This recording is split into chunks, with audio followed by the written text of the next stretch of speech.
4th டிசைனுக்கு கீழே ஒரு சர்க்கிள் மாதிரி ட்ரா பண்ணிவிட்டு, நீங்கள் சர்க்கிள் கொடுத்தாலும் சரி இல்லை ஸ்பைரல் கொடுத்தாலும் சரி, நான் இங்கே உங்களுக்கு வந்து சர்க்கிள் தான் ட்ரா பண்ணியிருக்கேன்.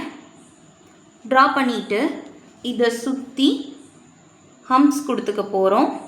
ஸோ உங்களுக்கு ஹம்ப்ஸ் போட ஈவனாக வராதுன்னு நினச்சிங்கன்னா, நான் சொன்னேன்ல, இப்படி 4 சைடும் மார்க் பண்ணிவிட்டு அதுக்கு மேலே நீங்கள் ஹம்ப்ஸ் கொடுத்தீங்க அப்படின்னா ஈவனாக இருக்கும் உங்களுக்கு போடுறதுக்கு.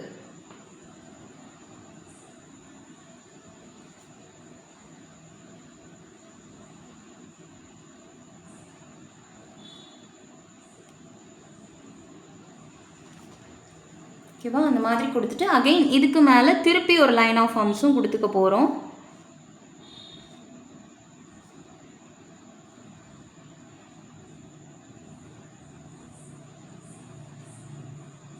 இப்படி ஒரு ஃப்ளவர் டிசைன் மாதிரி கொடுத்துட்டு இதிலேருந்து கூட நம்ம மேங்கோ போட்டுக்கலாம்.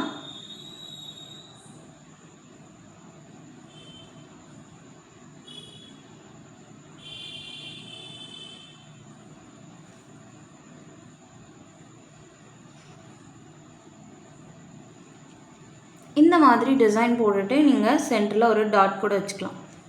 வச்சுட்டு இப்போ என்ன பண்ண போகிறோம்னா, இதுக்கு மேலே ஒரு மேங்கோ டிசைன் போட போகிறோம். ஸோ அதுக்கு என்ன சொன்னோம், ஒரு எஸ் சிம்பிள் மாதிரி போடணும்ல.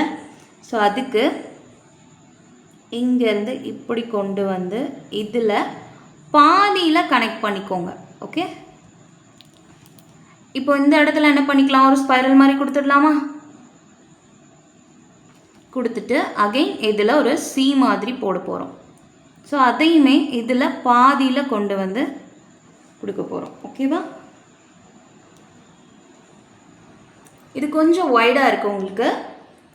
நீங்கள் கொஞ்சம் ஒன்று போல் இதை மேலே ஏற்றி கூட நீங்கள் போட்டுட்டு தாராளமாக போட்டுக்கலாம். ஓகேவா? ஸோ இந்த டிசைனில் போட்டோம்ல அந்த வேவி லைன் மாதிரி, அதை இதில் கொடுத்துக்க போகிறோம்.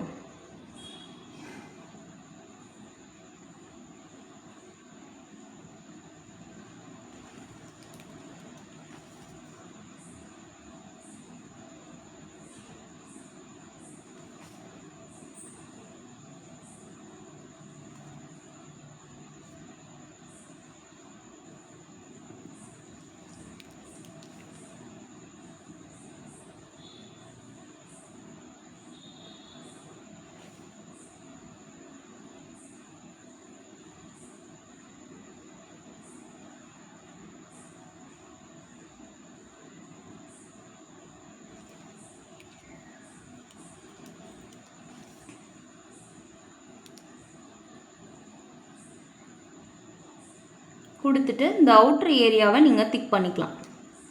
ஓகேவா?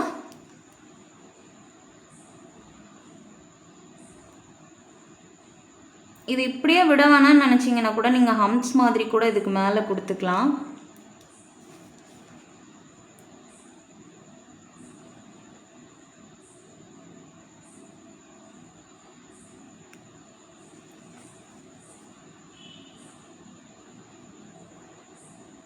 நீங்கள் இந்த அவுட்ரு ஏரியாவை ஹைலைட் பண்ணி காட்டுறப்போ உங்களுக்கு பார்க்குறதுக்கு நல்ல அழகாக தெரியும்.